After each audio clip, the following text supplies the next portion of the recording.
evening, everyone in Alberta, Canada, and beyond. It is Wednesday, May 8th, 2024, and I'm Kerry Lambert, and I welcome you to an online webinar evening of solutions for New Alberta, brought to you by the Alberta Prosperity Project, also known as APP. APP's purpose is to educate, inspire, and unite all Albertans' businesses and organizations to protect their prosperity, individual freedoms, rights, and self-determination by empowering the Alberta government to restructure Alberta's relationship within or without Canada. Of course, we couldn't do this without your help. If you can, please share this webinar on various social media. We are on Facebook, Instagram, X, YouTube, LinkedIn, and Rumble, but you can still share it to other social apps like Telegram, Threads, etc. As well as after this live, we're also on other video and audio sites like Apple, Spotify, BitChute, and Vimeo. Tonight's sponsor is Solve Energy. The switch to solar power is happening now across Western Canada and globally. Take advantage up to $5,600 in grants for homeowners and a 30% tax credit for businesses. Join the movement by generating clean, renewable electricity from the sun. Solve Energy is Western Canada's top trusted installer. And I will now play their video commercial. At Solve, we're not just a company, we're a solar revolution. With years of experience, we've harnessed the sun's energy to make a positive impact on our planet and your wallet. Our cutting-edge installation process and sustainable solutions empower you to harness the sun's limitless potential, reducing your energy bills. You may be wondering, do I get enough sun for solar panels? Well, fear not. Our experts can evaluate your location and tell you if it's solar friendly. We use multiple technologies that allow us to accurately determine if your roof is a good fit for solar. How can I go solar for no money down? What are the qualifications of that? Don't worry, we are here to help. Our team at Solve handles the entire process from start to finish, so you won't have to deal with those headaches that come with permitting, design, engineering, or dealing with the utility company. Feel free to reach out to our team at Solve.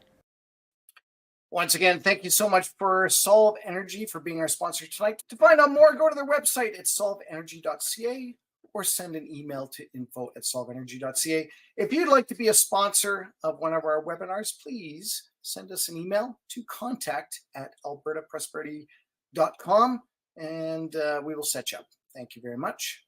APP is membership driven with a goal of 1 million plus members to help steer the political process. To find out more, you can go to albertaprosperityproject.com. APP memberships are 1 year for $20, 2 years for $30, 3 years for $40, or you can make a donation on the website as well. And look, we've updated our website. We have direct links now to our webinars, as well as our pillars of pertinent information like taxation, pension, policing, immigration, employment insurance. We also have a link to the referendum where you can go and register your intent to vote, yes, in a referendum on Alberta's independence. And of course, we also have access to our shop, and we are selling limited edition t-shirts, etc., etc. If you want to make a bold statement, say with APP, and let those t-shirts do the talking to you when you're out maybe in a grocery store or engaging with other people. People will ask, what is APP? And you can tell them. You can also go onto our website to find out what events we have. If you go to the upcoming events area here, I'll find out what's going on. We have our APP supporters meeting on June 1st. You can click that in New Sarepta, Alberta. And it is on June 1st from 10 till 6 at the New Sarepta Community Hall. The itinerary is basically we're doing an interactive session hosted by our new CEO, Jonathan Baines.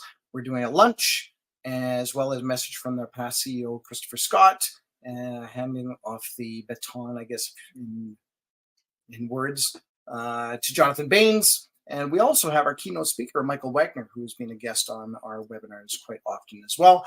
And we also have DJ after that between 3 and 6 with yours truly, spinning the tunes for you, and it'll just be a fun event. So come on out. Tickets are $50, and it's going to a great cause. We also have a door knocking campaign, and that is actually the subject of next week's webinar, which is on Wednesday, May 15th. We're going to have Jonathan Baines in to talk about the door knocking and about getting the word out about the referendum on independence, as well as our new Support 5 initiative.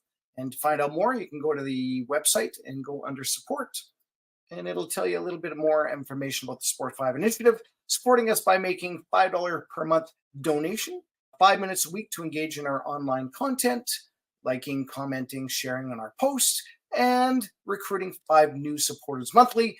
That is the Support 5 initiative. And again, for that, you can go to find out more at contact@albertaprosperityproject.com.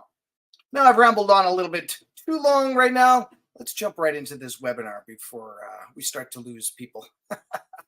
Tonight's episode is a replay webinar called Alberta's COVID, the Story of a Pandemic Moral Panic, based upon the book of the same name by Barry Cooper and my guest Marco Navarro-Genie and Dr. Dennis Modry. It was originally broadcast in July of 2023, and the book deals with the political and social dimensions of the reaction to COVID-19. The moral panic accompanying and compounding the medical and public health responses to COVID remains a prominent feature of Canadian public policy even after 4 years. We explore the question of why policymakers persist in promoting fear. This is a political question, not a question of epidemiology. Without disputing the seriousness of COVID-19 for some Canadians, we find the overall national response to COVID has been excessive.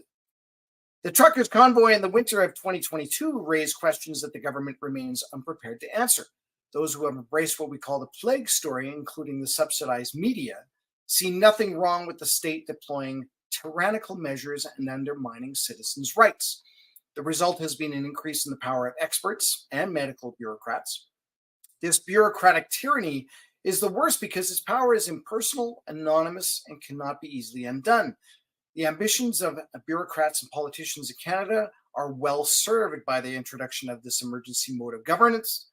Hopefully, the arguments in this podcast, and especially the book, will help Canadians to recognize and resist the permanent establishment of bureaucratic tyranny.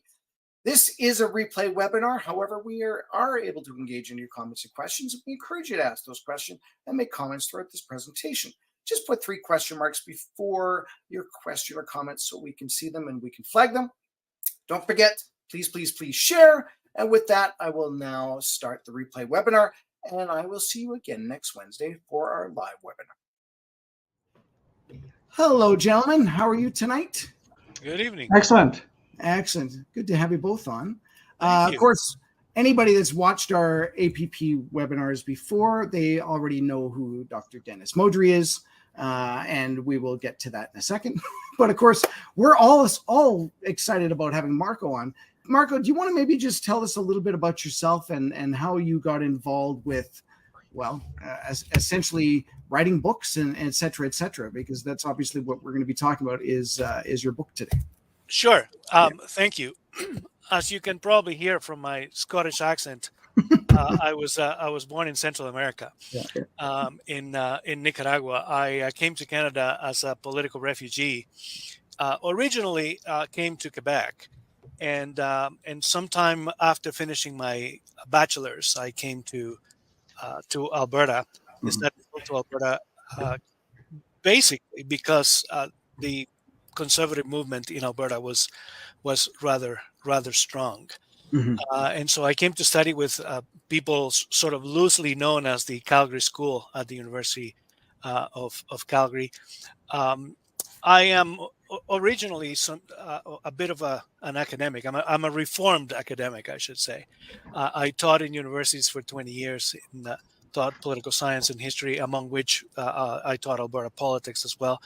And after 20 years of that, I went into what is also loosely known as the Freedom Movement, a collection of public policy institutes, the latest of which is the Haultain Research Institute, where I currently am the president and founder.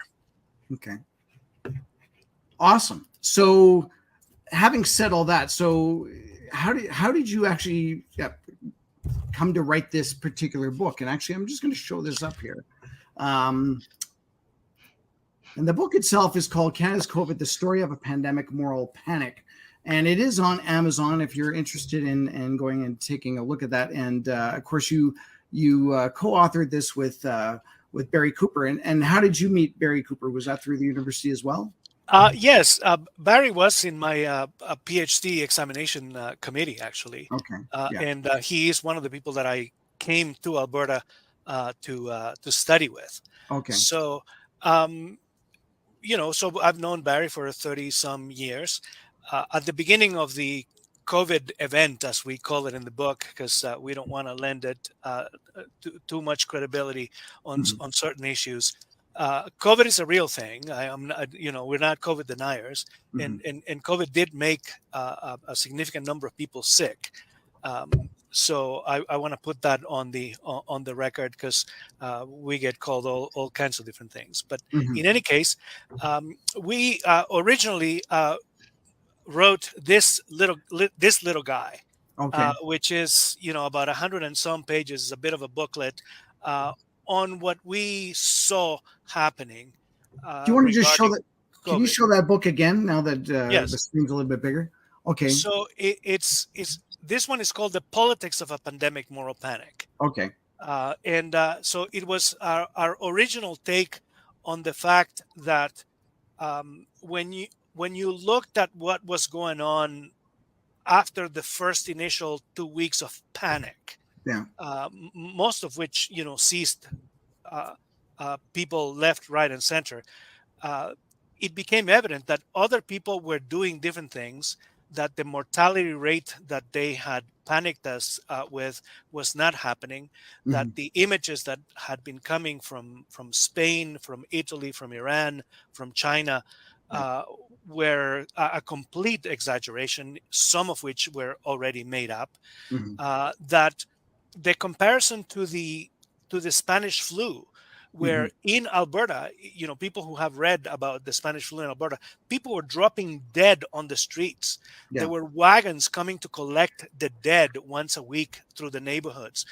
It was horrible. Yeah. And so to say that COVID was similar or worse, and that it had no precedent in the history of the world, Mhm. was such an aberrant and outlandish exaggeration, Yeah. that we decided to start looking at not only why it was happening, but how. And Mhm. so that was the origin of the first book, which we published pretty early in the pandemic, Mhm. in the fall of 2020. And of course, we thought, this nonsense is going to end soon, so let's hurry up and publish this book, Yeah. and try to get the word out. We never anticipated that this was going to last nearly 3 years. And Mhm. so as things just continue rolling on, and as one of my friends used to say, the politicians and the medical bureaucrats kept proving the conspiracy theorists right Mhm. almost at every turn. Yeah. We decided we were going to write the expanded version, which is the one Yeah. that you have Yeah. shown.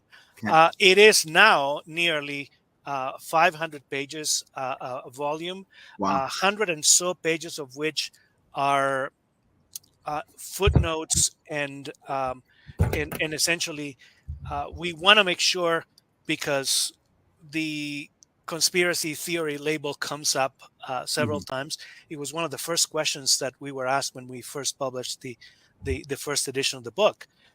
We wanted to make sure that things were annotated, that the evidence was presented, and so there are nearly 100 pages of notes connecting to the information that we present. Basically, now the book is, if you look at what's been happening in the last sort of 6 months or so, the book does present an explanation of what happened and how and why, and it's an analysis of what we called the knowledge class, Mhm. and how it wrestled power, however briefly, from the existing institutions. But what it also offers essentially is a record of what happened. Mhm. And this is important for many reasons. We have seen already that the medical bureaucrats and the politicians have been going way out of the way to sort of have a kind of a mass gaslighting about what happened and didn't happen, or Mhm. pretending that many things didn't.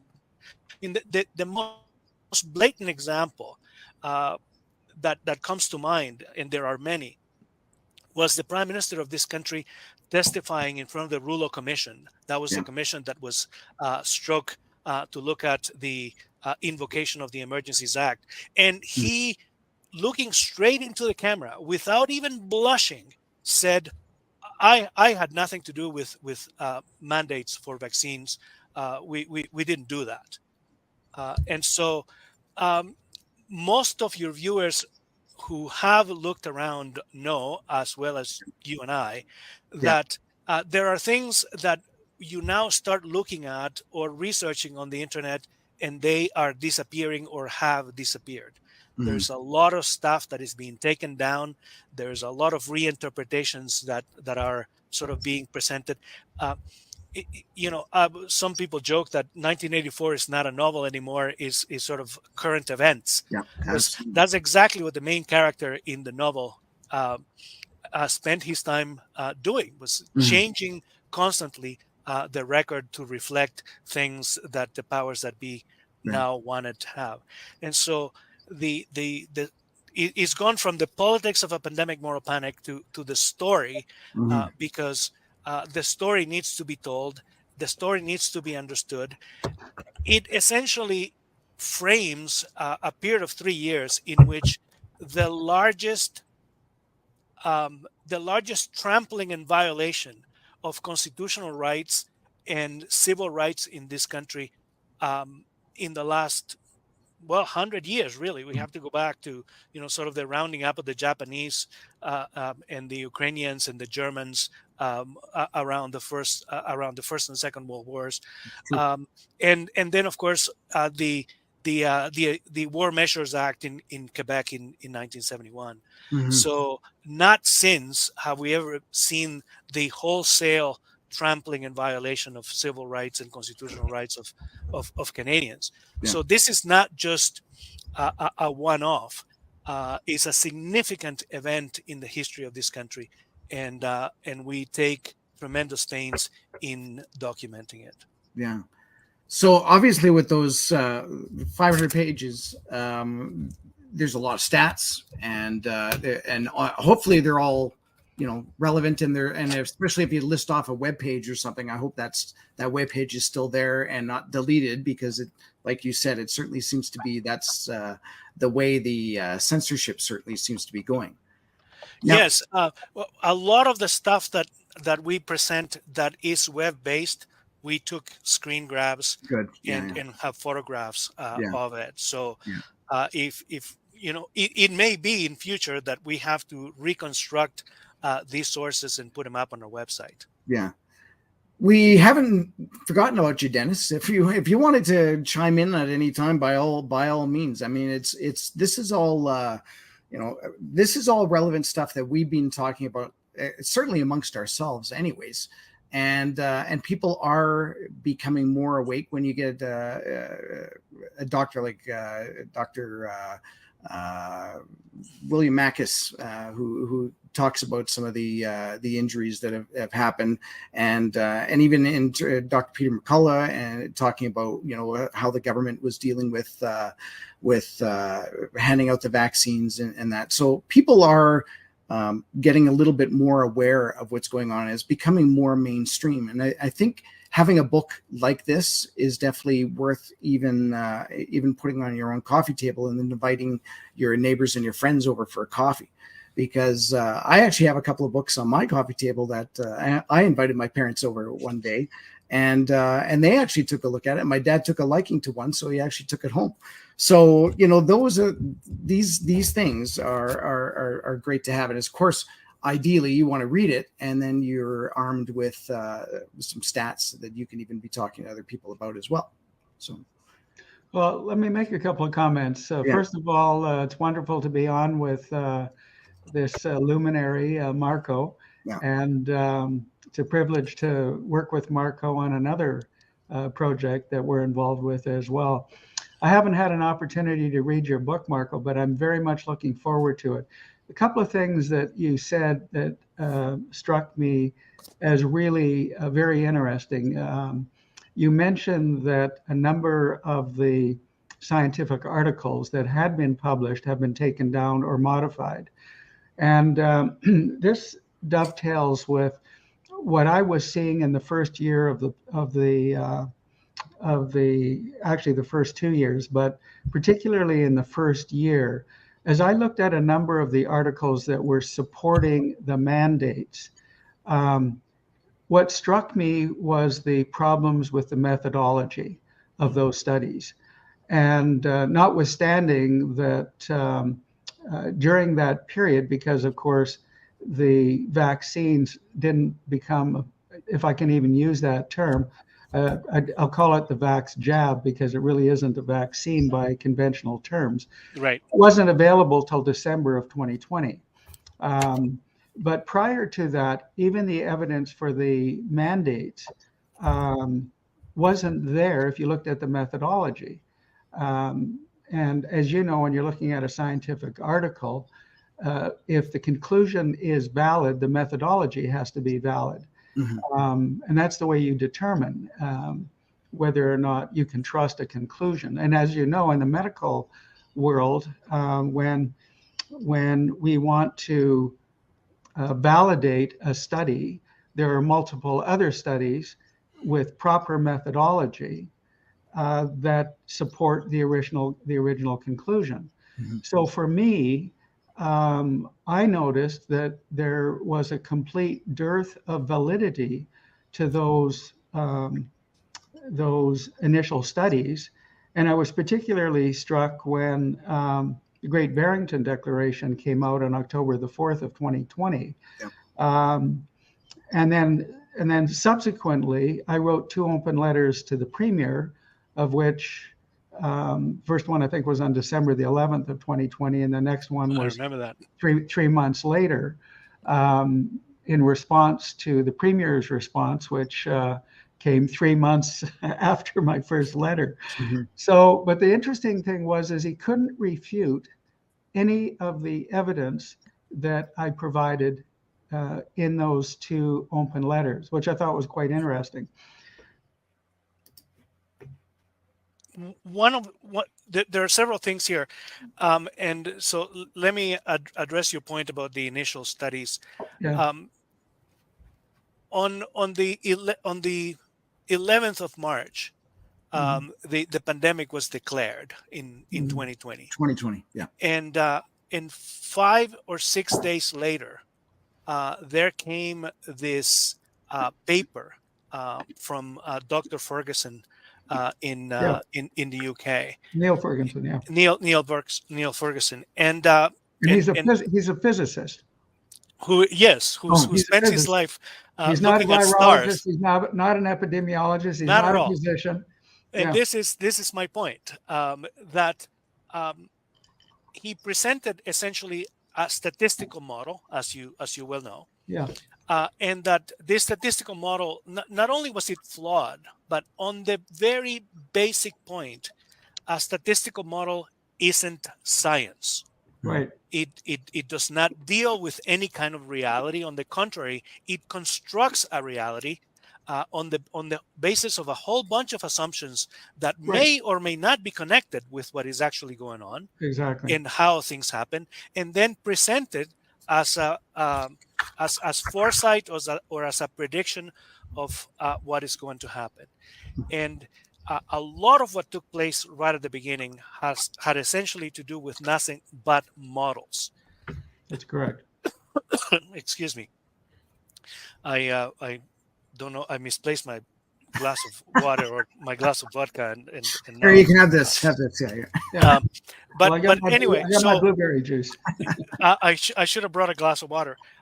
The other thing is that there was a terrific amount of manipulation of the data in the way when they actually presented data. The data was manipulated and was classified and misclassified in so many different ways. Absolutely. All along. It didn't. Yes. It wasn't just at the beginning.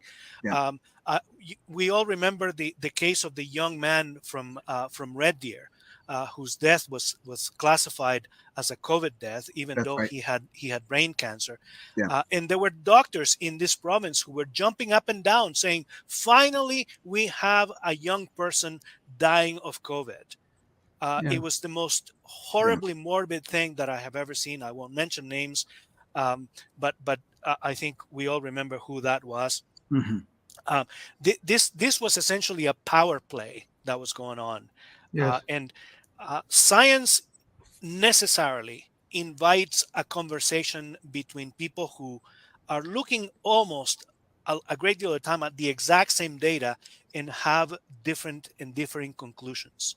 That's right. That's what science is. Yeah. What we ended up with is with a group of people who co-opted the attention of the government and governments, or even panicked governments, and then use government as an instrument to placate, forgive me, or crush their scientific opponents.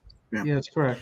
In many cases, when things like the Great Barrington Declaration and actual virologists and epidemiologists were cited to, for example, say, since we're talking about Alberta tonight, to Miss Hinshaw, to Dr. Hinshaw, she dismissed it as, oh, well, those people are fringe scientists. As though she herself was, the world's most prominent epidemiologist or virologist in the world. When Lisha Corbella asked her point blank whether she had read the emergency manual of the province of Alberta, she said she was familiar with parts of it. So all of this goes to show you that the people who were in charge, sure, were scientists, they were experts, they had scientific degrees and whatnot, but they would never admit that there was an equally powerful, if not more knowledgeable, segment in the scientific community that directly contradicted what they were doing, and that in fact recommended things that were the opposite, as you also mentioned in your letter to the premier. And so what we had, and we document in the book, is a power struggle in the scientific community, and the politicians fell prey to it. That's true. And the other thing that Dina Hinshaw admitted to under cross-examination is she didn't look at the countervailing evidence, and I thought that was absolutely unconscionable. The other thing that I wanted to touch on that you referred to was indirectly Section 1 of the Charter of Rights and Freedoms, which was abridged. But basically, as you may recall, it's that charter rights can be limited by law, so long as those limits are shown to be reasonable in a free and democratic society. Correct. And that is the problem that exists with the charter. And Brian Peckford, who was a co-author, the only surviving co-author, never intended that section to be used the way it was. He made reference to its use, for example, in an act of war in which our country was being attacked.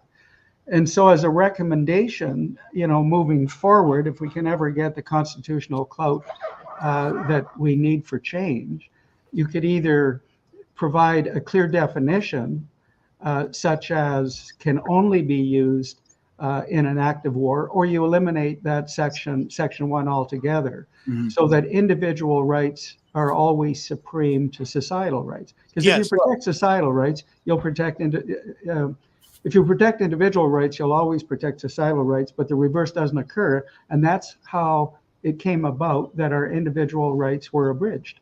One of the issues that came up after the creation of the charter was that if Section 1 really gave way to the potential limitation of certain rights, not all rights, but certain rights under specific circumstances, then the court came down with what is called the Oakes test.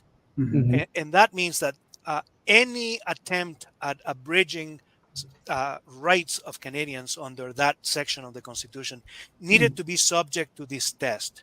There is absolutely not a single case, Dennis, that I am aware of in which the rights of Canadians were abridged under that section and that they were submitted to the Oak test. There is an obligation of the legislators and the policymakers to say, if we are going to abridge the rights of Canadians under this section of the Constitution, then here's how we're going to do it. And here is how this answers what essentially is a mandated test from the Supreme Court of Canada. Mhm. And so in failing to do that, they were also violating the Constitution.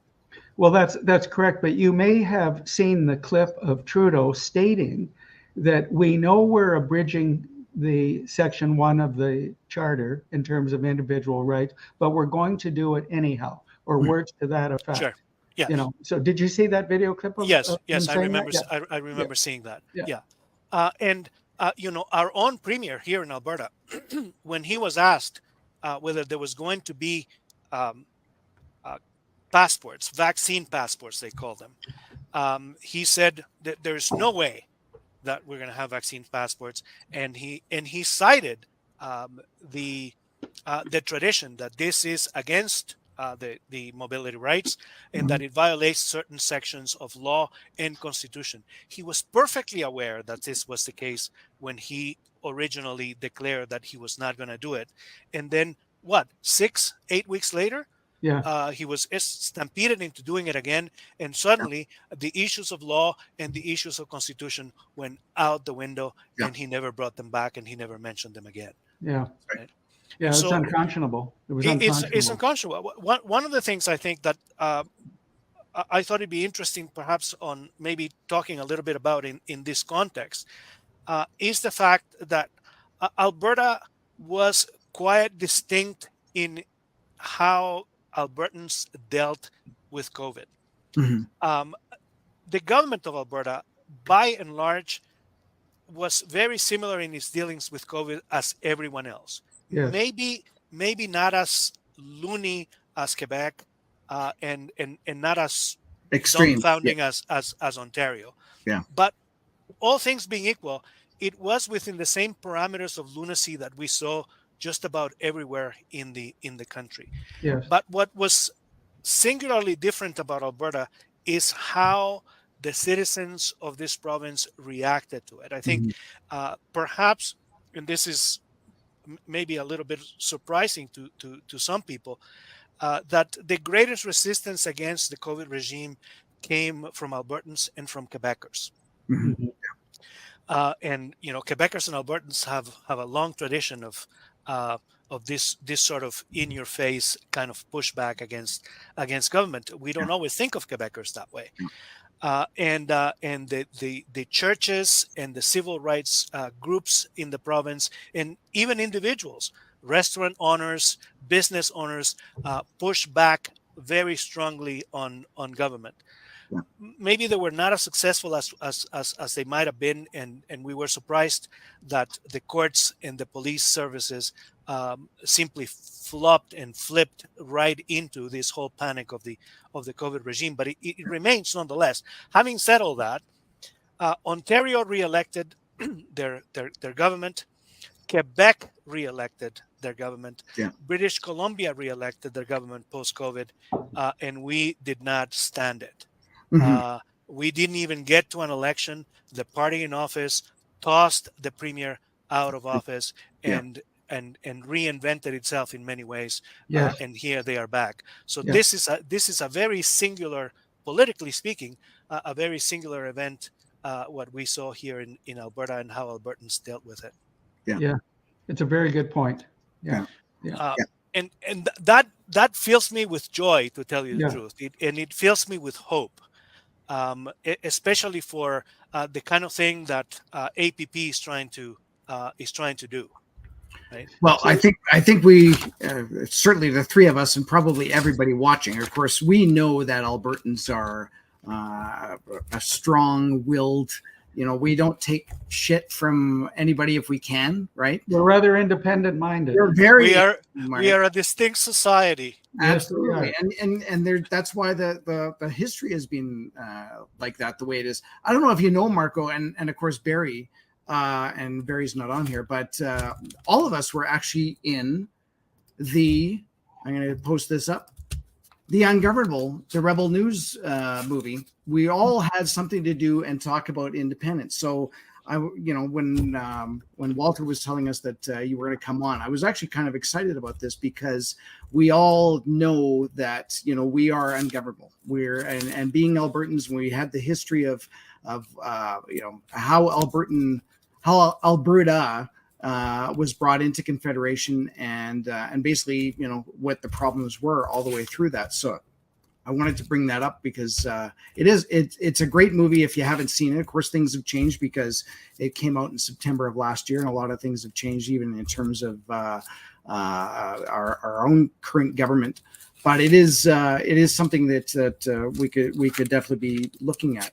And yeah, I have a question for Marco. Yes, absolutely. Before we get into solutions here, Marco, and I'm sorry I haven't read your book yet, but I'm looking forward to reading it.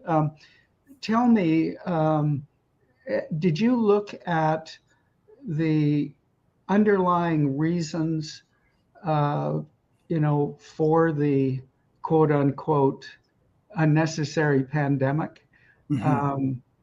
Did you, there's a lot of conspiracy theories out there, right? And yes, we do deal with this, and we see it as a kind of a confluence of different streams.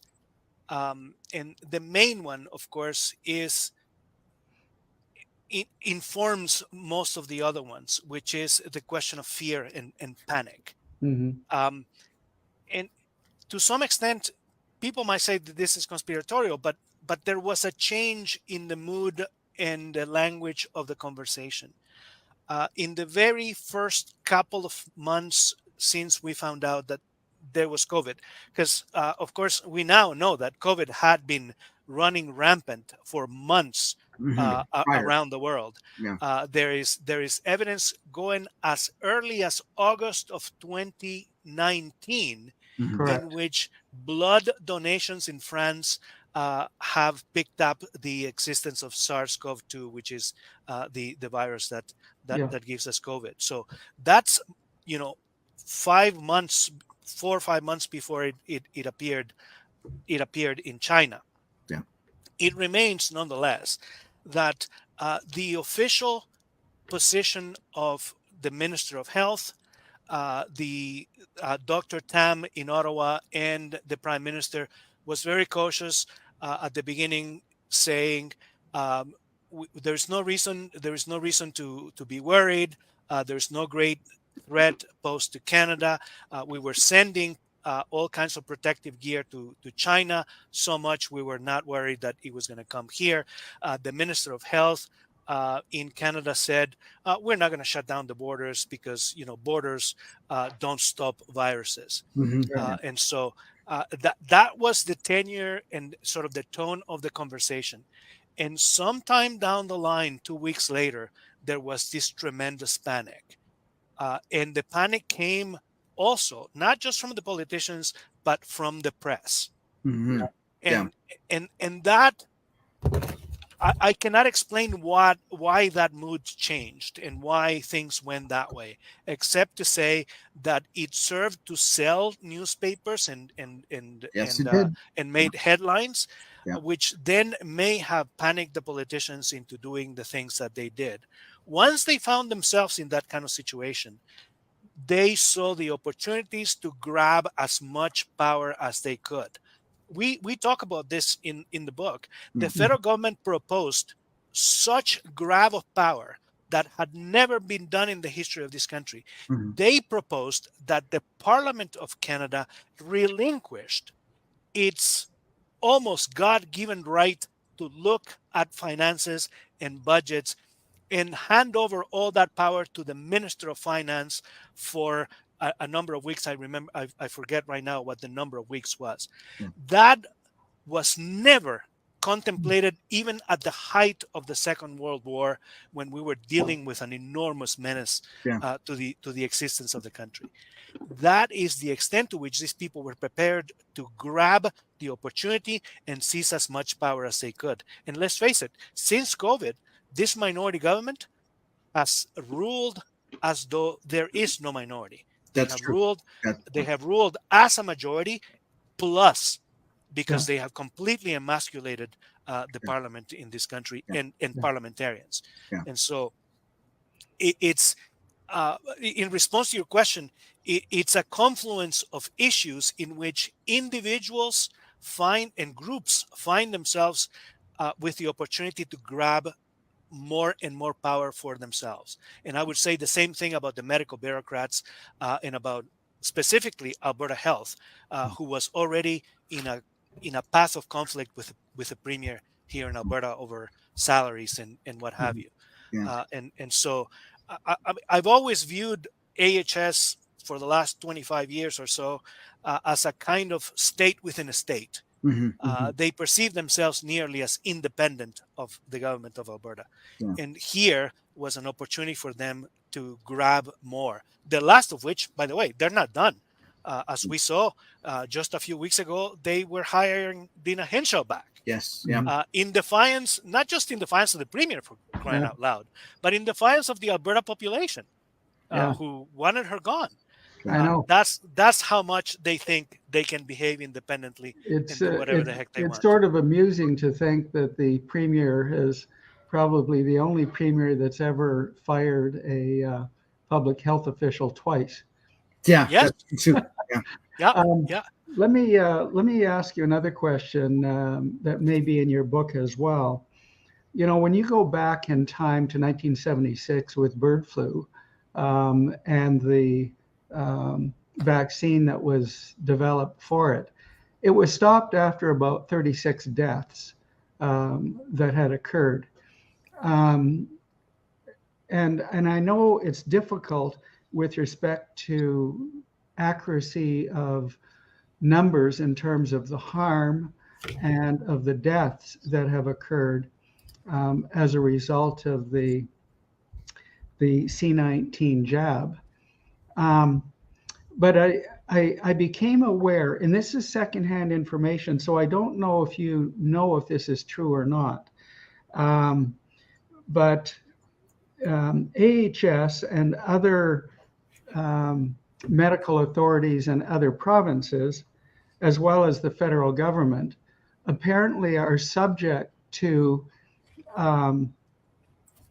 World Health Organization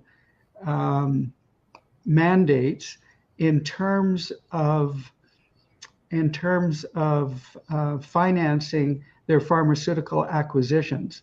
In other words, I heard it said, and I don't know if this is true, but I do know that the pharmaceutical industry, multiple companies visited the premier's office many, many times during that awful period that we went through. And I had understood that if the government did not impose these mandates uniformly across the country, and any province that didn't would pay full price for all pharmaceuticals, which would have added $19 billion to the pharmaceutical budget in Alberta. So if you're the premier and you're facing an additional $19 billion hit for medications, what do you do? Did you look at, is that true? Did you look at that issue at all? Did you hear we don't about look that? at that particular issue. It didn't come across our table, to tell you the truth. I have come across the issue in the American context. Surprisingly enough, we poked around. We didn't find much information about Canada, and there is room there to go back and probe a little harder. But the American system is set up that an enormous amount of the monies from the royalties and sales of vaccines go into the CDC and the National Institute of Health. Yeah. And so there is a conflict right there in that these people stand, by these people I mean the bureaucrats, stand to make enormous amount of money for themselves and for their organizations in peddling this.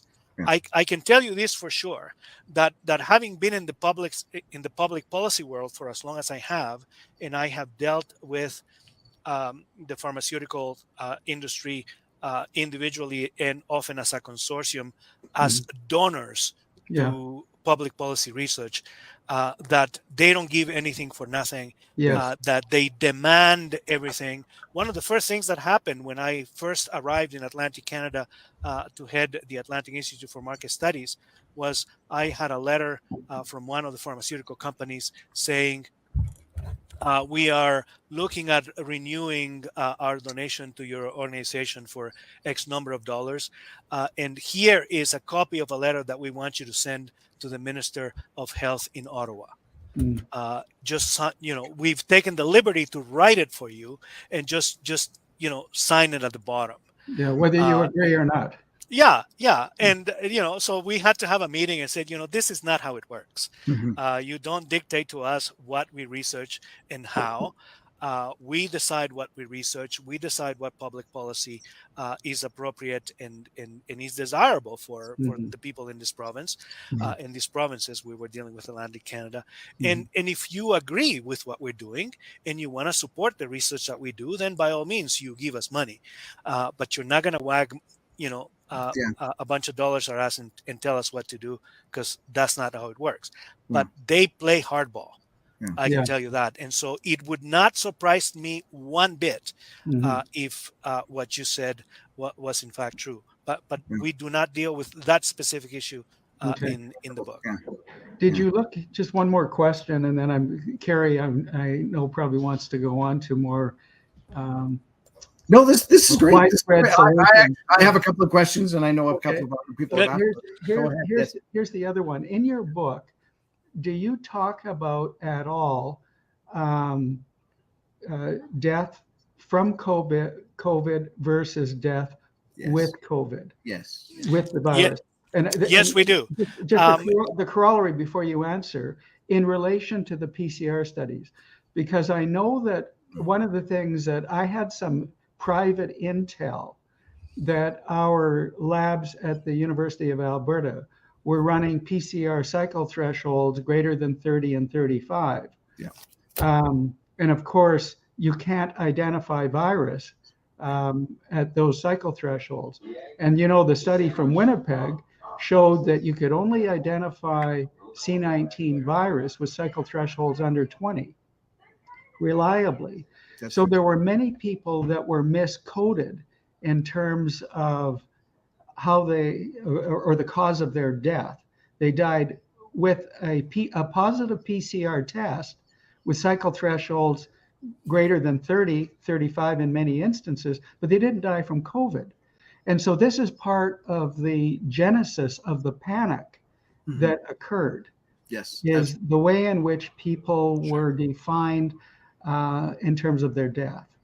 Did you talk about that at all in your book? Yes, a little bit. At the very beginning, you might recall that they did not want to make the tests available to people. That they were holding them in reserve, that they wanted to decide. I mean, this is sort of, again, in that framework of cliques trying to grab and maintain power, right? Yeah. That there were people who wanted to have full control of who got tested and who didn't get tested, which is preposterous in light of the fact that you couldn't possibly tell, therefore, how this thing was propagating if you didn't have consistent and systematic testing. So that became a problem. And then remember that it wasn't until well into the second year that they made actual tests available for people to do it themselves. And so there are two sets of problems. The first set of problem is, of course, the availability or lack of availability, maybe three different problems. The second one is the problem that you mentioned, is that the calibration of these tests were, to put it politely, off, if not wrong, and if not in some cases deliberately wrong. There is a connection here, of course, to the newly to the exiting Minister of Defense, whose husband deals in COVID tests and whatnot, and got contracts from the federal government just to make things worse.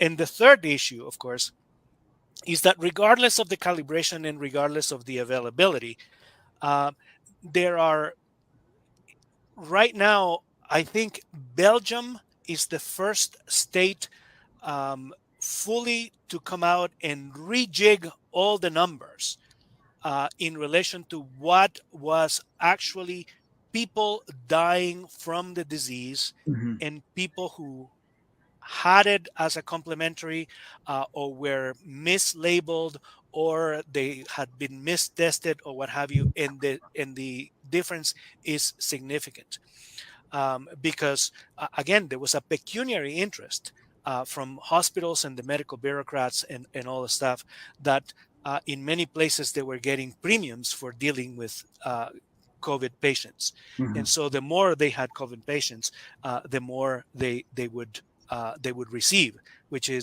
leads therefore to this aspect of the miscalibration, if Yeah. that's what we want to call it.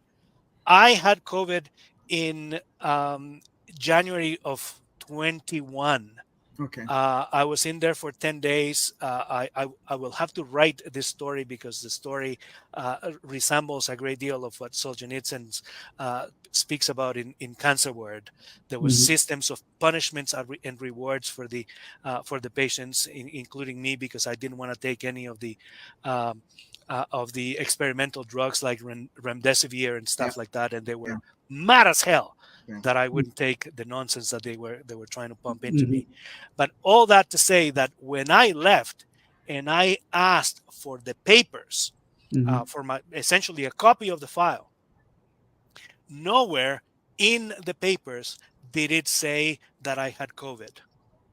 Mhm. Really? Mhm. And they refused to write on the paper that I had COVID. But I guarantee you 1,000 times against one that when it was reported, my presence in the hospital was labeled COVID, and that's what they reported to Alberta Health Services. Yeah. So that begs the question, why? I think they smelled the fact that I was sounding quite litigious, and so they left the word COVID out of the Yeah. paperwork. Wow. Well, All this, all yeah. this to say, and in one last sentence to answer your question, is that they were very, very willing, depending on the circumstances, to manipulate the recording of the data, the calibration of the tests, and all that stuff, Yeah. depending on what outcome they were looking for. Absolutely. Yeah. Well, Yeah. even if you did have it, you had a 99.93% probability of surviving, for one thing. But you did exactly the right thing by not going along. But there's a bigger problem here, and that is, you know, it just gets back to me as a physician and the Hippocratic Oath and first do no harm, Mhm. and informed consent, and that really went out the window.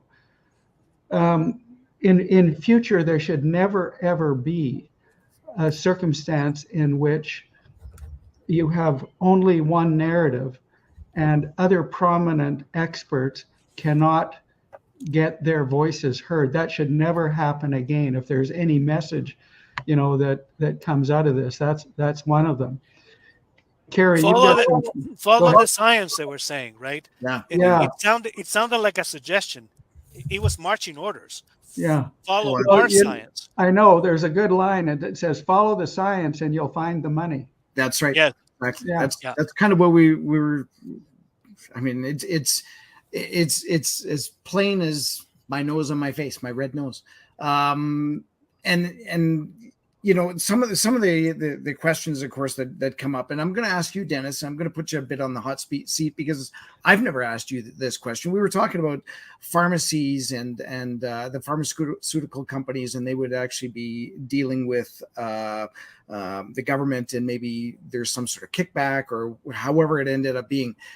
As a surgeon, did you ever actually have to deal with pharmaceutical companies coming and talking to you and maybe offering you gifts or offering you trips or anything like that? Because I've actually talked to a few doctors that have said yes, they have. Mhm. And even my daughters who are going through, one's going to be an optometrist and the other's a dentist. They've actually already gone through that sort of process.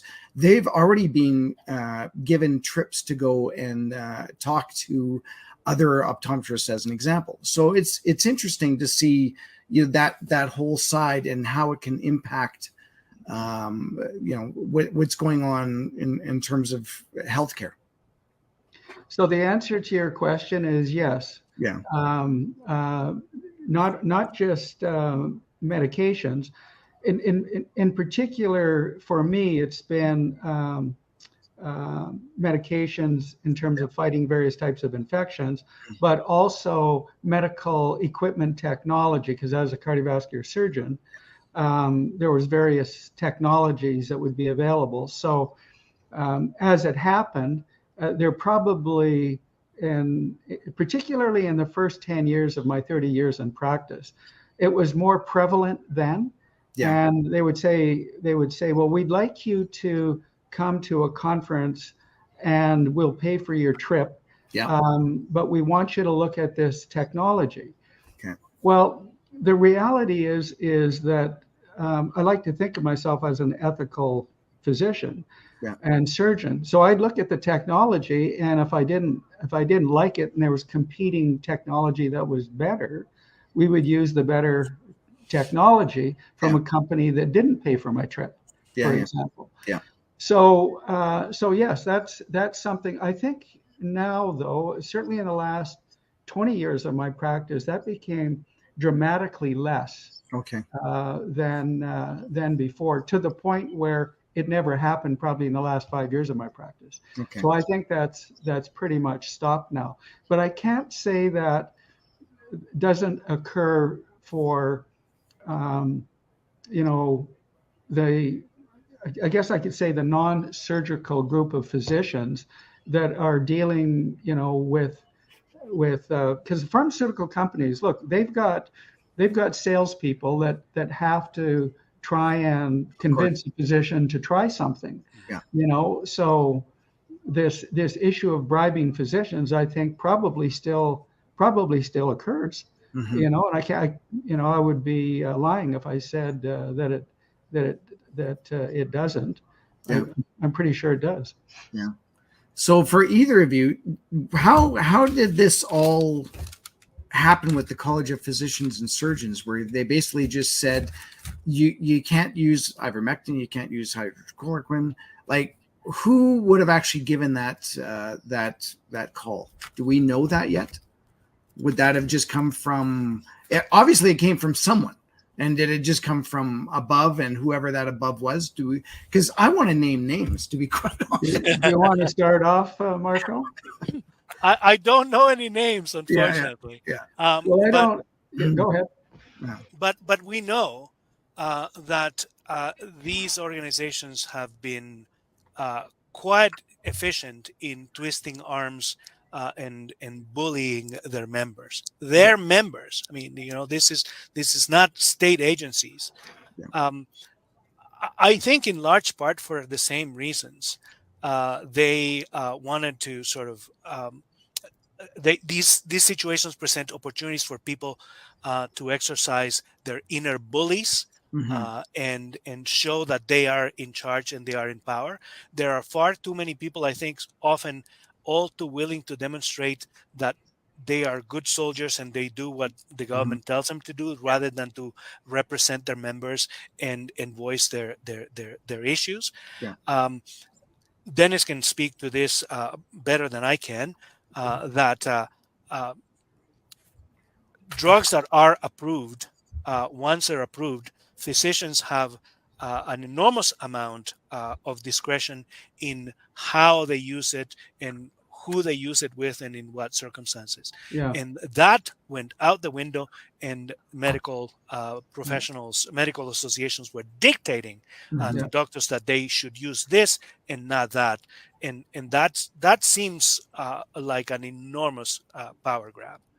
It is. And what Marco's referring to, the terminology is off-label use of an approved medication. And so here's something, and this is the ugly belly of what has occurred.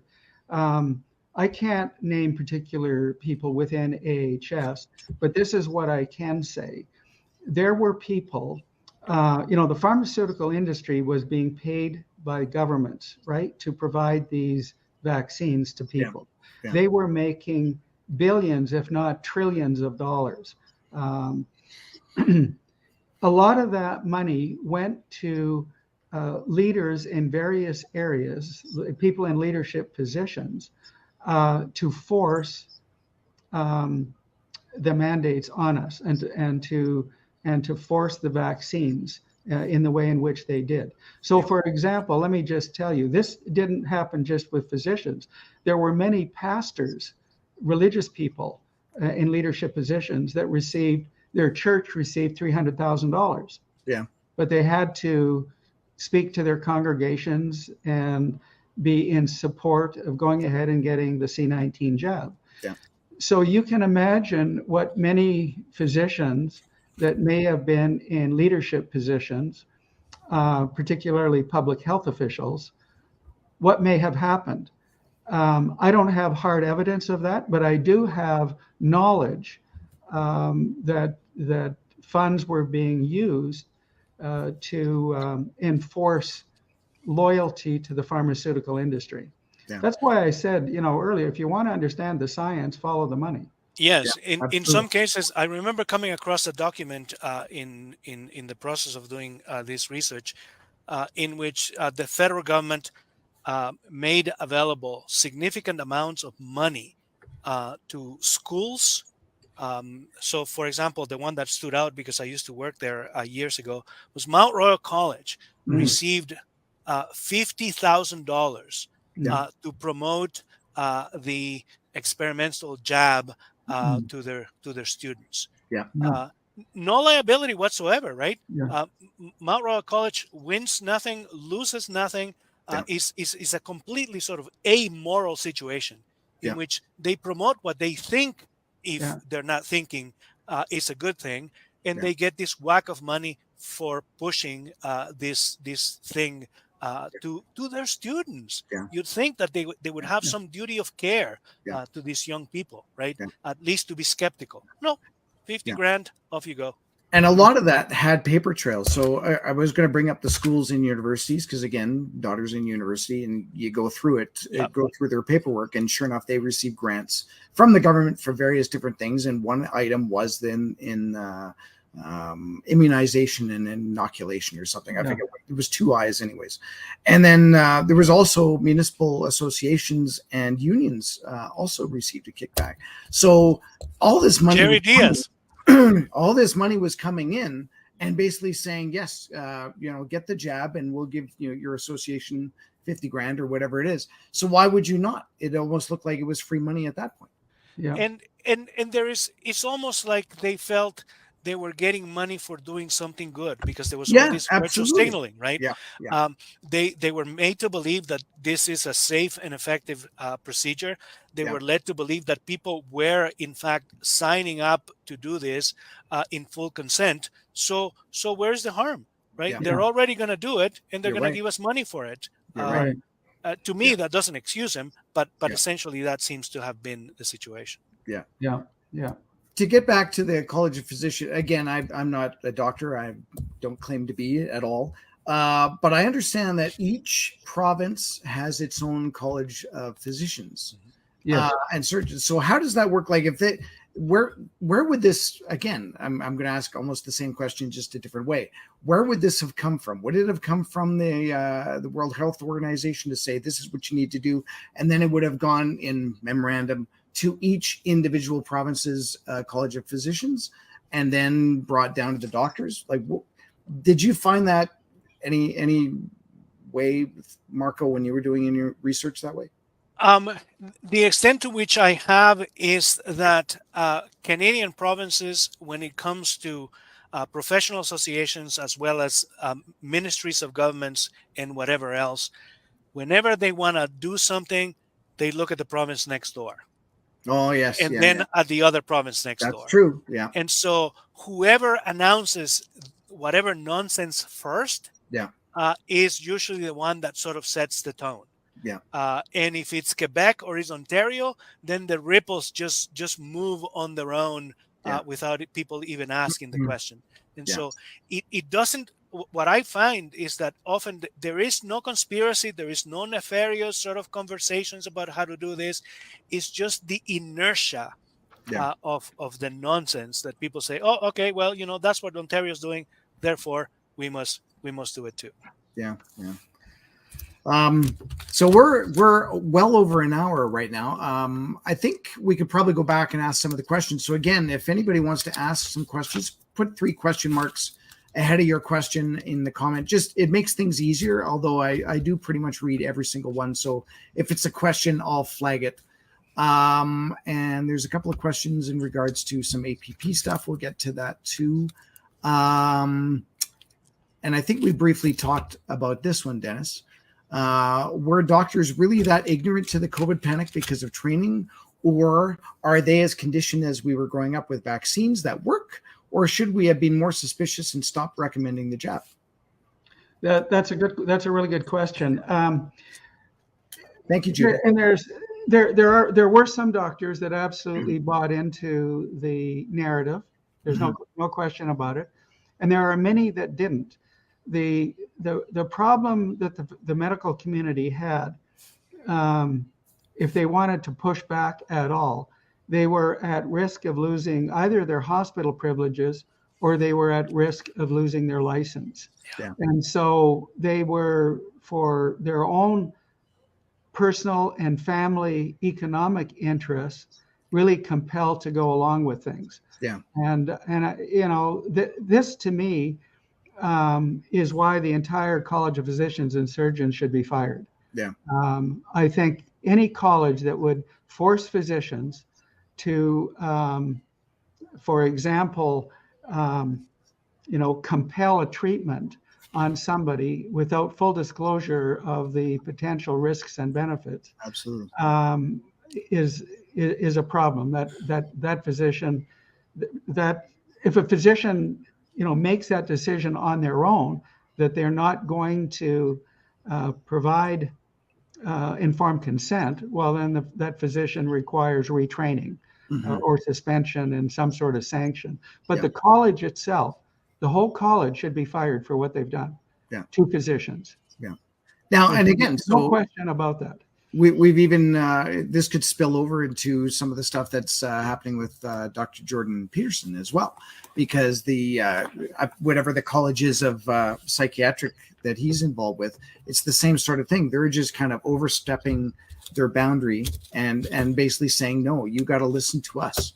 And there is even more outrageous because he's over political opinions. Yes, it's got absolutely nothing to do with any kind of complaint regarding his practice as a counselor and what have you. Yeah. It's simply because he retweeted something that Pierre Poilievre had tweeted. That's right. And at some point made some other remark that was purely political. His own opinions. Right? Yeah. That one is almost Soviet-like, if not Soviet-like, in its attempt at imposing some kind of political orthodoxy. Yeah. So here's another question and we briefly touched on it, but it's good to actually get it out on paper here on the screen. This is from Chris. I've heard that Kenny imposed the restrictions after telling everybody we are open. We're open for good. We're open for some. We're open for good. Due to the contract signed with the pharma companies. Apparently, the Alberta government was only paying 10% of retail costs. And of course, Dennis had mentioned about that. I wonder if Dr. Modry has any information on contracts signed, and if we, the public, should require a transparent copy of the contract, and if the cost difference was worth the loss of life and economic impact. Right. Well, again, that's a good question, and we sort of touched on it a little bit. Yeah. My understanding is that overall, the Alberta government pays about 10% of the retail cost for all pharmaceuticals. Yeah. And that if we did not follow World Health Organization and CDC recommendations regarding the vaccine, that we would be forced to pay full price for everything. Yeah. Okay. Now, I haven't seen that contract. This is secondhand information, and but I think it'd be worthwhile, looking at that. And I think, maybe the current provincial government could shed some light on that. Um, I think it would be a very interesting question for them to answer. Yeah. Now, you have to understand as well that, nobody in caucus, including Jason Kenney when he was the premier, is a physician. So they rely on expert opinions. Yeah.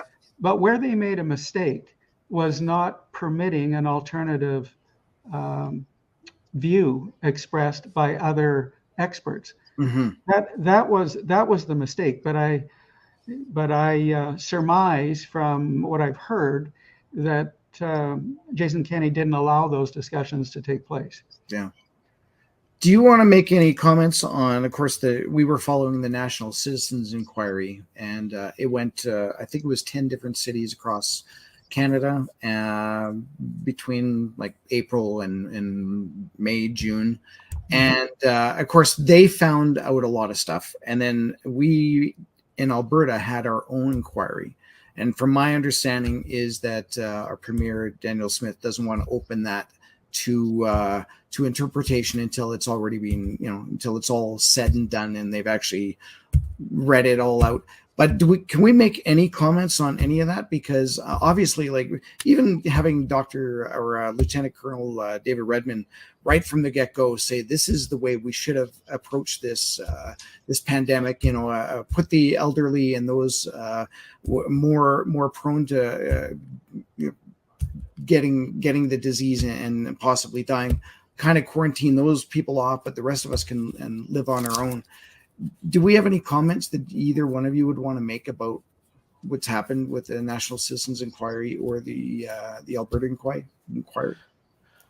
I don't have any first-hand knowledge of what is going on, except to say that I think is a well-worthy exercise. Yeah. I would honestly like to see something formal set up, like an inquiry, like a proper legal inquiry into what happened, because as I said, we must not lose sight of the fact that the wholesale violation of people's rights and constitutional rights is enormous and has the potential of set up precedents for the future. So it's important that we deal with this, and that the sooner that we deal with this, the better. Because we still have a certain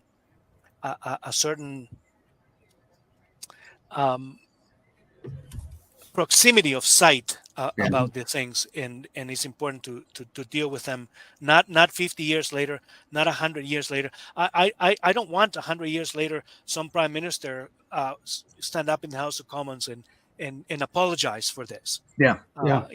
We need this to happen now, so that the proper safeguards and all the changes that need to be made, and I am half convinced that we don't really need that many changes. That what we need to do is follow the rules that we had to begin with. Period. As Redmond has said that many a time. And so I think that the people who have volunteered their time and effort into having this citizenship, this citizen inquiries is tremendous. But we need something with teeth, and we need something that is enforceable. Yeah, you hit the nail on the head, Marco. I think we'll learn something from the Preston Manning's inquiry here, and also the National Citizens Inquiry. But then I think there's an absolute necessity to take what we've learned from those two inquiries and use that as the springboard to a legal inquiry, so that people can be held accountable. Because if you don't hold people accountable, then they can get away with it in the future. So that to me, I think, is Marco hit the nail on the head. There's been violations of fiduciary duty and all sorts of responsibility from the medical profession, from the bureaucrats, from the politicians. from people in the school boards. Yeah. All of these people need to be called to the mat and hold to account. I definitely agree with that. Yeah. Yeah.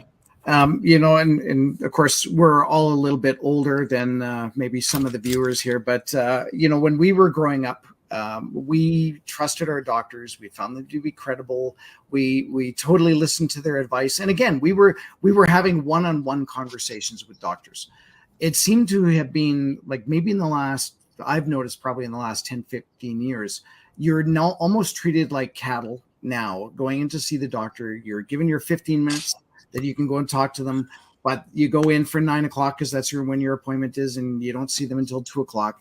And you go through that sort of stuff. And the problem that I've got right now is that we need a way to fix this mistrust of doctors, especially what's happened in terms of the jab, and even just we're just not sure whether or not they have our best interest in anymore. It's almost like we assume that they do. But I've got, and I'm sure you guys do as well, you've got some friends that and family that are in the hospital, and they're trying to get fixed up. And I really question whether or not those people are on the right path to get well. And I don't even know what to say about that. I've had conversations with family members and friends about that. But if anything, it's kind of opened up the door that we're no longer just looking at doctors. We're looking at alternative sources of medication. Maybe we're looking at naturopath or a holistic medication or Eastern medication, if you want to call it that.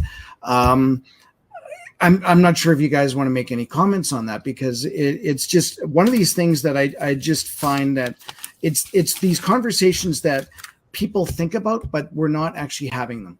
And I think we need to get, again, I'm very much into talking about getting together with family and friends and having this sort of conversation, because this ends up, we talk about what's happened already and how can we prevent this in the future. And again, we here at the APP, we try and tie this back into how can APP, or what solutions would we have, would be able to solve these sorts of problems going into the future.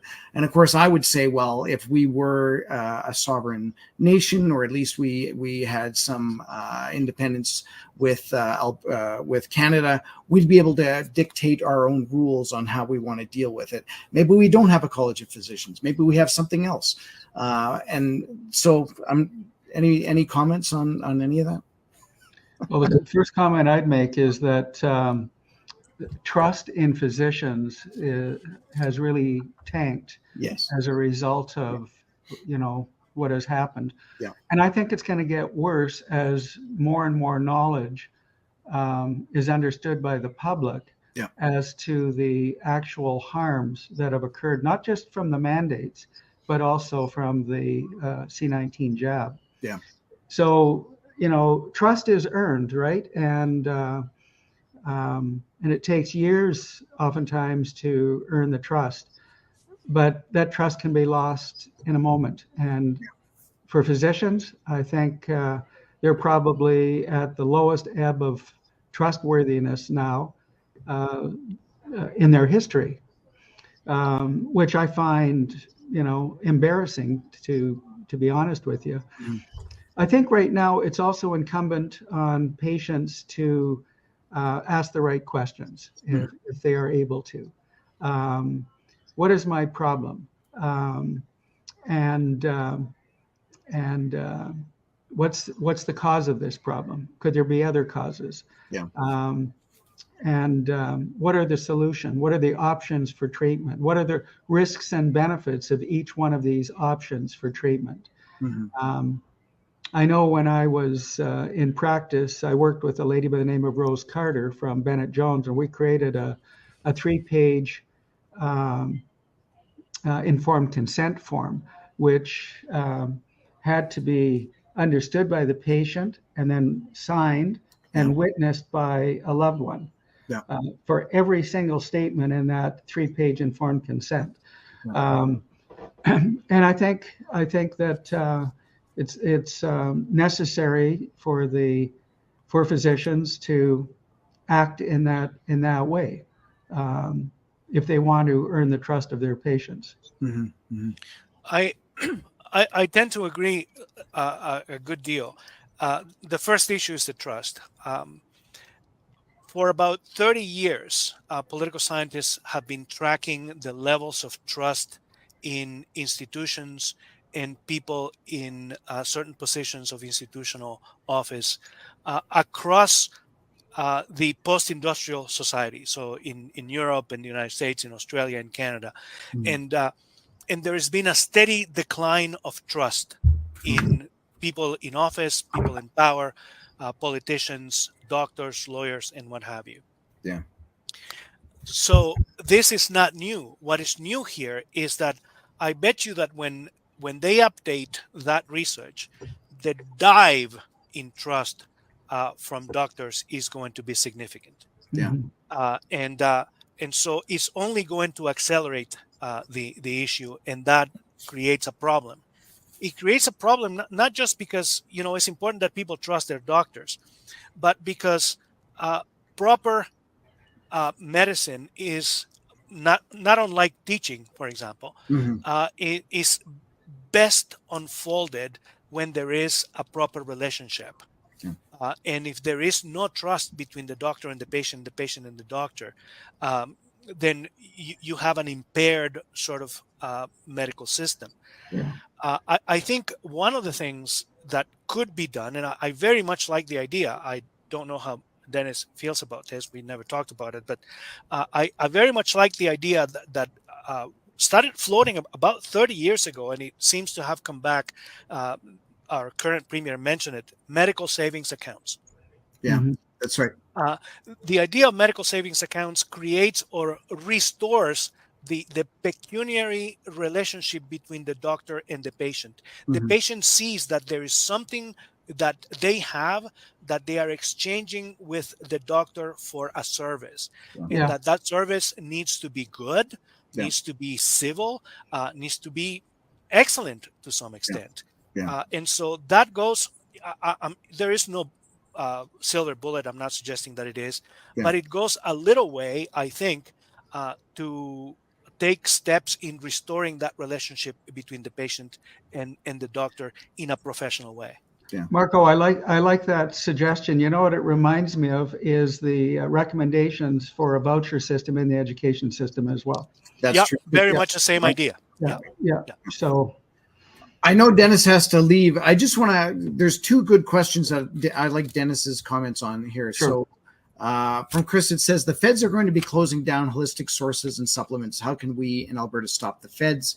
And another follow-up with that is now the government is planning to take away natural supplements. So are we on the same boat without access? So how are we going to go forward? Everything will be priced out of sight. Holistic doctors' cost should be covered under AHS as well. And of course, it's the same thing with dentists and optometry, which both my daughters are going into. Well, let me respond to that. I have a feeling that, but I'm not 100% certain of this. I think the provincial government, through their own regulatory authority, can prevent the federal government from shutting down holistic health centers. Okay. And I don't know a lot about the legislation that currently exists, but as you know, in a very overarching fashion, if we have an empowered provincial government that can restructure our relationship with Canada, everything that ails Alberta and that upsets Albertans regarding what the federal government is doing to us can be resolved. And that's very and true. Of course, that comes with a referendum on secession, which doesn't mean that Alberta leaves. It means it triggers the Clarity Act. And as I've said many times before, the fourth paragraph of the preamble, the last line states negotiations might lead to secession. It doesn't mean they will. But if you want to deal with all of the problems that exist, then get on board with what we're doing, and register your intent to support a petition to force a referendum, Yeah. Regardless of what you think about staying within or without Canada. And there's two good points I'll make about we may be closer than we think. For example, we did get 62% of the voting electorate in favor of ending equalization. Mhm. Well, we can't end equalization without leverage, and we have none. But that referendum on secession gives us that leverage. We also know that from that Angus Reid survey from February, reported on February the 4th of 2022, that 73% of Albertans are disillusioned with the federal government. It's even higher in Saskatchewan at 76%. Mm-hmm. Point is that we're hoping to be able to force that petition through the Citizens Initiative Act sometime in 2024. So, and then it's up to the provincial government then to decide on when they would hold the referendum. Yeah. So I'm sorry, I do have to leave to get on to another call. I'm already a couple minutes late for it, but thank you very much for having me on, Marco. It's really Absolutely wonderful chatting, and Kerry, you always do a great job hosting. So thank you. Excellent. So kind. Thank you, Dennis. I appreciate you being here, and thank you for having me. It's a great chat. Yeah, very, very good. And we'll do it again, Marco. Oh, for sure. I'm still going to keep Marco on just for a few more Sure. minutes, though. Okay. So we'll let you go. Thank you again, Dennis. So long. Yeah. All right. Cheers. Thanks. Bye-bye. And off he goes.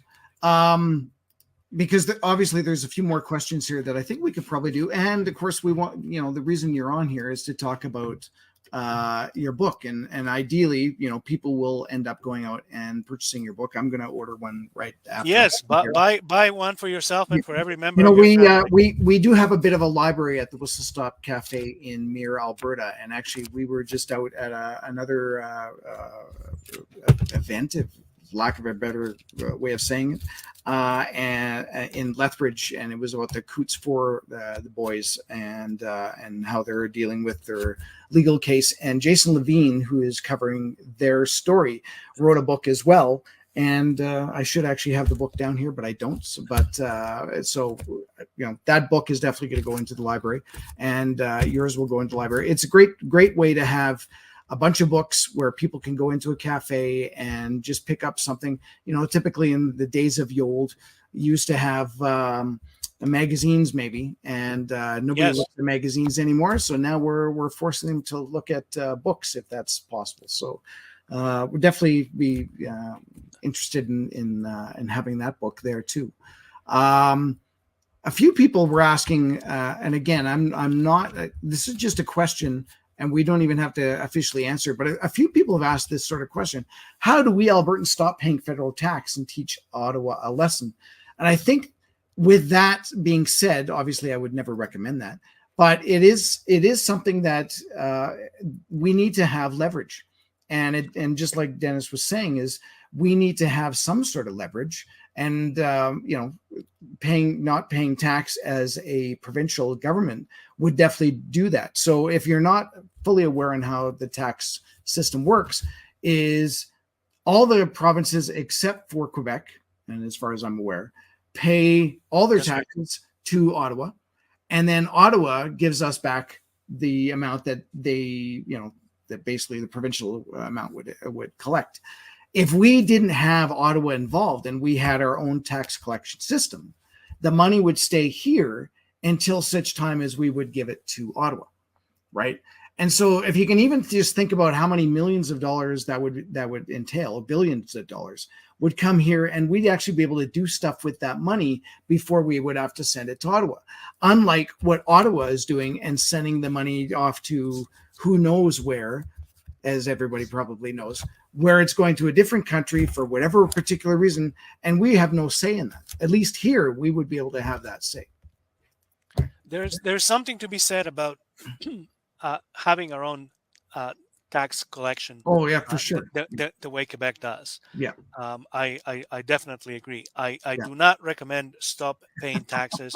I've dealt with this back. I'm dating myself. Yeah. Back in the 80s, when there was the anti-war movement. Yeah. And I used to live in Quebec at the time, and there were people who were essentially recommending that people would stop paying. I think at the time was close to 2% of the budget going into defense, and so they were recommending people to withhold Yeah. 2% or whatever the percentage was. Yeah. Yeah. And that resulted into all kinds of trouble for Yeah. people that they don't need. The Yeah. government has essentially endless resources to come after you That's for true. withholding on your taxes, Yeah. and Yeah. so you'll be buying on trouble that you don't need. Yeah. That said, there are solutions, and one of them is, of course, to push for Alberta to have its own taxation system. Yeah. Yeah. And then we can have, again, going back to that leverage that we keep talking about it. Yeah. And Yeah. and if it's good for Quebec, why couldn't it be good for Yeah. Alberta? And again, like that's just the tax. I mean, there's the Canada Pension Plan. There's no reason why we couldn't have our own Alberta Pension Plan. And again, dealing with our own funding for that. And again, we could go into policing and because Ontario does that, I believe New Brunswick does that. So there are different ways that we can do that. And of course, as Alberta Prosperity Project, we look at which ways we can actually be prosperous as a province, and Yes. that would definitely be one of the ways that we could do that. And by the way, I can say this without perhaps eliciting Yeah. a wave of hatred. Yeah. We should also look at Alberta taking charge of its immigration system. Oh, absolutely. You're right. And right now, I mean, the time has never been better, considering the mess Yeah. that the feds are making of the federal Yeah. immigration system. Yeah. Right now, we have people coming in that the federal government is bringing in. You've seen the reports, sleeping on the streets in Toronto because Yeah. there's no housing for them. That's right. If we should take charge of our own immigration system, I'm sure that we could do just as bad a job, but we could do better. Yeah, definitely a better job, I would hope. We couldn't do worse than that. Yeah. We could do better, and we could insulate the province and our communities from that kind of nonsense. Yeah. No, I totally agree. And just even being in Alberta, in and around, and seeing the amount of homelessness that's out there now, I'm shocked. And it's when you're going into the big cities and especially like, of course, in Calgary. So we see the tent cities that are kind of being formed in downtown under the bridges. But that's just one thing that I've seen. And you look at the States and it's like every city has something like that because they're just bringing immigrants in and, nothing wrong in on face value with that. But you have to have an infrastructure in order to be dealing with that. You need housing, you need jobs, and that is certainly not happening. And if basically the feds are saying, okay, you know what, we're going to bring in whatever that number is, 40 million per year, and Ontario is going to keep 1 million, and Alberta is going to get 300,000. I'm kind of making those numbers up, but basically that's the way it's done. Is they're being told where to go, and then they show up on our doorstep, and we're in the same boat as every other province. We're going, what do we do with these people? Under the current system, Quebec has first dibs on the people they want. Okay. And so they write what is called a certificate of selection. That then goes to Ottawa, and Ottawa then accepts those people if they want to. They still need to meet the federal criteria, and then they go to Quebec. But that means that the process is initiated in the province. In this case, it would be Alberta. The other issue, of course, which is very much connected with this, is the fact that people want to bring tons of immigrants, but are not prepared to dedicate the amount of resources and the priorities that it takes to be able to do this. In both cities, both major cities in Alberta, in Edmonton, and in Calgary, we have sort of environmental loonies in charge. Dedicating all kinds of resources to climate emergencies and all this nonsense that has absolutely nothing to do with the province, first of all. And second is pushing all kinds of resources, including their own time as mayors, instead of trying to organize their lives, their systems, and the problems of homelessness and all these issues that both cities are undergoing. That's right. So that is also a big problem right there. It's self-inflicted. Yeah, we talked about the doctors receiving kickbacks from the pharmaceutical company and even the college, and of course we question whether or not the municipal governments, well, actually all governments, I guess, do get kickbacks from various other entities in order to facilitate what's going on. And so the question is that is our own local government getting something? And I'm not making accusations. I'm just questioning whether or not they're getting some sort of a kickback for their own self, or maybe to benefit certain programs that happen in Calgary or Edmonton or any city, to see what they're actually going to be doing, with the homeless, with other programs. We in Calgary are back and forth about our new arena, and we're not quite sure what's going on with that. And if that's coming from the federal government or some sort of federal entity for those kickbacks, or maybe it's even coming up from higher up. Maybe it is coming from the World Economic Forum, or maybe it's coming from the World Health Organization. I don't know. But it does seem to be that everybody seems to be on the same page rather conveniently. It's not like Calgary has a different concept on what they should be doing with their city than Edmonton. They seem to be on the exact same track. And if you go to any major city in Canada, Winnipeg's in the exact same boat. Regina's in the exact same boat. We're all, I'll call it NDP or socialist governments, in their main population center, and they are doing exactly what everybody else is doing. There are all these sort of spin-off, outside issues, that tend to grab and indeed sometimes even monopolize the attention of local politicians. The wisdom that all politics is local is still good. And the first thing that Alberta politicians, especially the municipal ones, should be doing is examining and redrawing maps and lists of where are the priorities for the taxpayers and the citizens and the residents of these towns and cities in this province. The rest of the stuff, it may sound sexy, it may sound nice and cool, and maybe they can even get to have trips to Europe and what have you, where all these Euro environmentalist conferences and all that stuff takes place. I appreciate the lure of that kind of stuff, but their job is to look after the issues right here. And that's what they should be doing. That's right.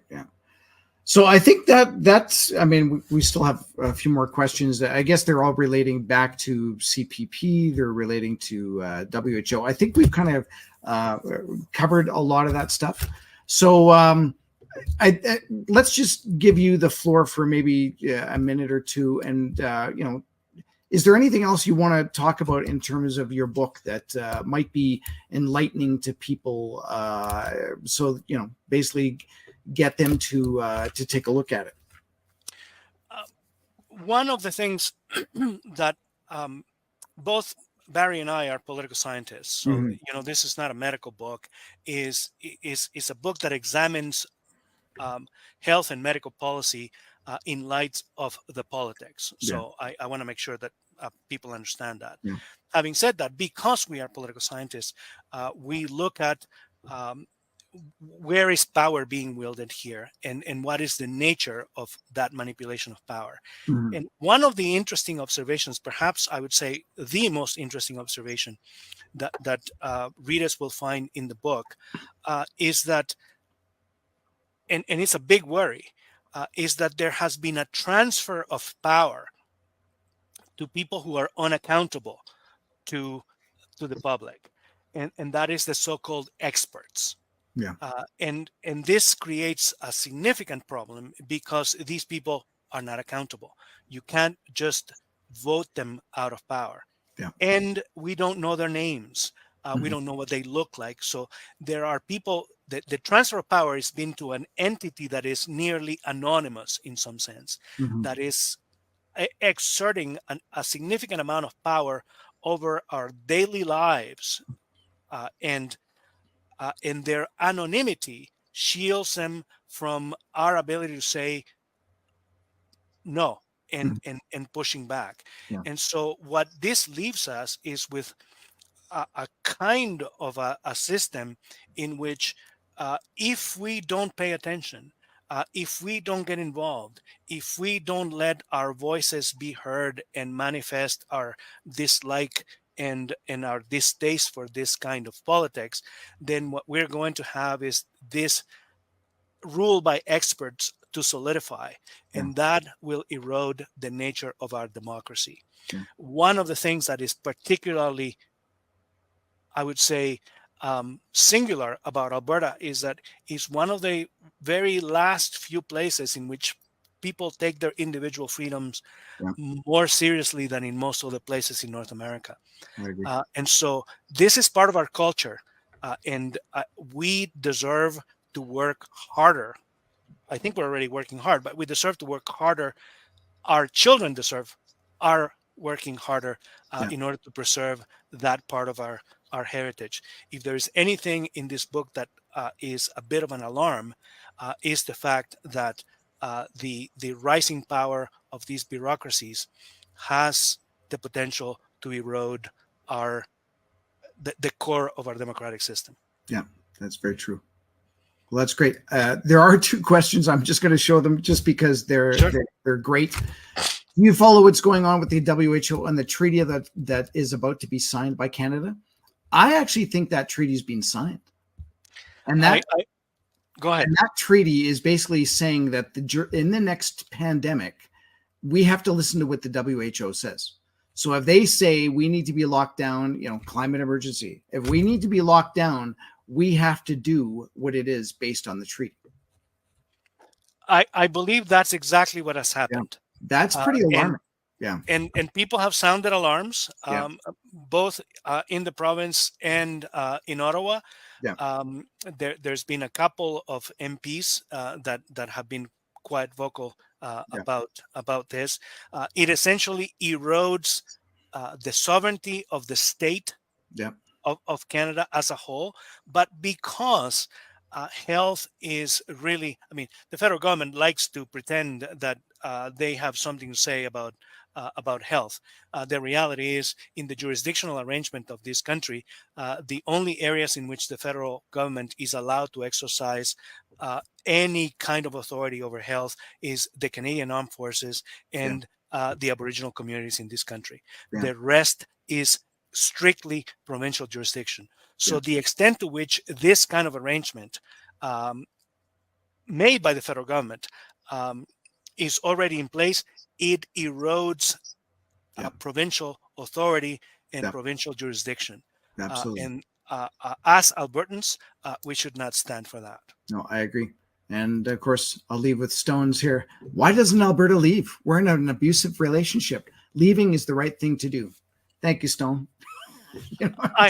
I think that there are varying opinions about that, of course. Absolutely, there are. And that is a legitimate opinion. I do not mean to undermine it by saying that there are other opinions.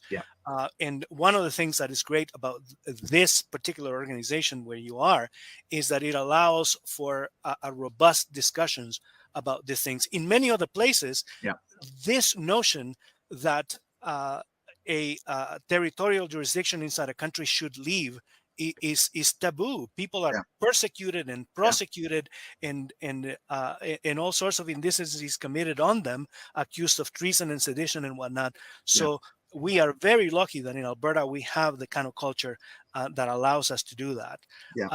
One of the things that perhaps if I have a plug, if I may, is that we have done some work on this at the Haultain Research Institute.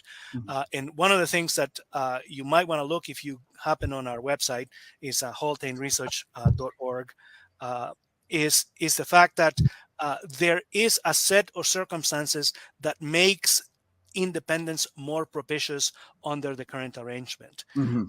And so if you search for winning conditions in our website, you'll find an essay that sort of talks about the sorts of things that we can learn from the processes that have already been kicked into place in Quebec. Okay. And it has the historical endorsement, if you will, in that sense, that many of the things have already taken place in Quebec, and we don't need to reinvent the wheel. Yeah. I'm just going to quickly post that up here. Of course, this is a live show, so we do things, as you well know, as No, that's good. possibly do it.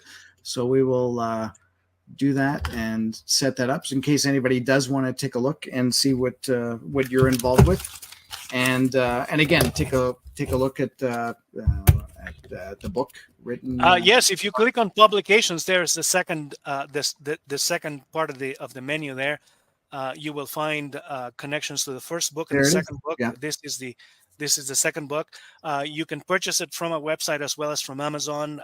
You can have the book signed and dedicated to somebody if you want to offer awesome. a present or anything. Yeah. The book is big, but it carries well to sit on a patio or a beach with a beer in your hand and the book in the other.